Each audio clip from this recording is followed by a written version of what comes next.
సూర్యాపేట కాల్పుల ఘటనను లాగితే దేశవ్యాప్తంగా విస్తరించిన సిమి డొంక కదులుతోంది. హైదరాబాద్ కేంద్రంగా సిమి కార్యకలాపాలు ఉధృతమైనట్లు తెలుస్తోంది. గత 10 రోజులుగా ఇక్కడే మకాం వేసిన సిమి ఉగ్రవాదులు హైదరాబాద్ విజయవాడ మధ్యలో పలుమార్లు బస్సులో ప్రయాణం చేసినట్లు తెలుస్తోంది. బస్సు దోపిడీలకు కూడా పాల్పడినట్లు పోలీసులు అనుమానిస్తున్నారు. మరోవైపు అరవపల్లి ప్రాంతంలో హైటెన్షన్ కొనసాగుతోంది. 3 రాష్ట్రాల పోలీసులు ముమ్మర గాలింపులు చేపట్టారు.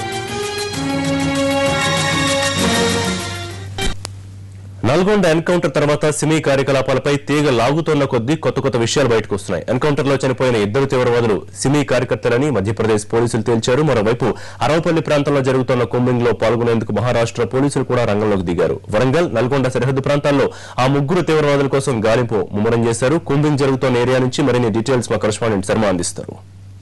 నల్గొండ జిల్లా మోత్కూరు జానకిపురం వద్ద హతమైనటువంటి 2 దుండగులను సిమి కార్యకర్తలుగా మధ్యప్రదేశ్ పోలీసులు గుర్తించారు. ఇవాళ ఉదయం నుంచి కూడా ఇక్కడికి ఏదైతే ఎన్కౌంటర్ జరిగినటువంటి ప్రదేశానికి మధ్యప్రదేశ్, ఢిల్లీ, కర్ణాటక అలాగే మహారాష్ట్ర పోలీసులు ఇక్కడికి వచ్చారు. నిన్న హతమైనటువంటి 2 వ్యక్తులు ఆయాజుద్దీన్ అలాగే మొహమ్మద్ అస్లాం వీళ్ళిద్దరు కూడా సిమి కార్యకర్తలుగా గుర్తించారు.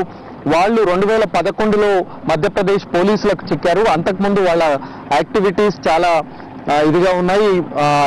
ఐఎస్ తీవ్రవాదులతో సంబంధాలు ఉన్నాయనేటువంటి కోణంలో కూడా దర్యాప్తు జరుగుతోంది. ఆ నేపథ్యంలోనే వాళ్ళు 2013 అక్టోబర్లో ఖండ్వా జైలు నుంచి పరారయ్యారు. 14 ఫీట్ల ఎత్తు ఉన్నటువంటి ఆ గోడ పైనుంచి దూకి ఫైజల్ గ్యాంగ్ లో ఉన్నటువంటి ఈ 2తో పాటు మరో 4 పరారయ్యారు. అందులో ఒక వ్యక్తి మళ్ళీ పట్టుబడ్డప్పటికీ కూడా ఈ 5 మాత్రం అప్పటి నుంచి తప్పించుకునే తిరుగుతున్నారు. తెలంగాణ ప్రాంతంలో అనేకమైనటువంటి దోపిడీలు, ఇది ఒక్క తెలంగాణ ప్రాంతమే కాదు, చెన్నై, కర్ణాటక అలాగే మధ్యప్రదేశ్ ప్రాంతాల్లో దోపిడీలకు పాల్పడ్డారనేటువంటి దానికి సంబంధించి కూడా వాళ్ళ పైన ఆరోపణలు ఉన్నాయి. దానికి సంబంధించి విచారణ కూడా జరుగుతోంది. ఇప్పుడే మహారాష్ట్ర పోలీసులు యాంటీ టెర్రరిస్ట్ స్క్వాడ్ టీం ఇక్కడికి వచ్చి పరిశీలించింది.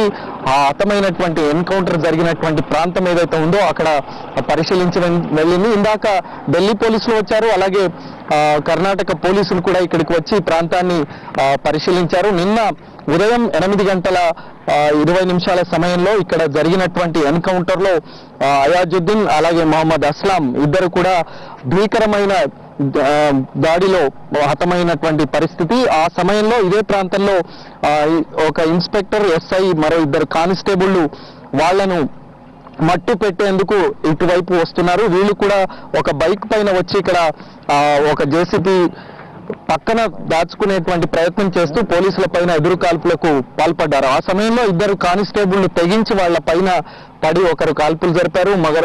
ఆ సందర్భంలోనే ఇక్కడ జరిగినటువంటి కాల్పుల చెట్టు మనం చూస్తున్నటువంటి ఆ గుర్తు దగ్గర కూడా ఒక బుల్లెట్ దూసుకువెళ్ళింది. ఈ నేపథ్యంలోనే నిన్న ఈ ఘటన జరిగిన తర్వాత అంతకుముందు దోపిడీ దొంగలుగా భావించారు, కానీ నిన్న వాళ్ళు హతమైన తర్వాత వీళ్ళు సిమి కార్యకర్తలుగా గుర్తించారు. ఆ నేపథ్యంలో నేషనల్ ఇన్వెస్టిగేషన్ ఏజెన్సీ రంగంలోకి దిగింది.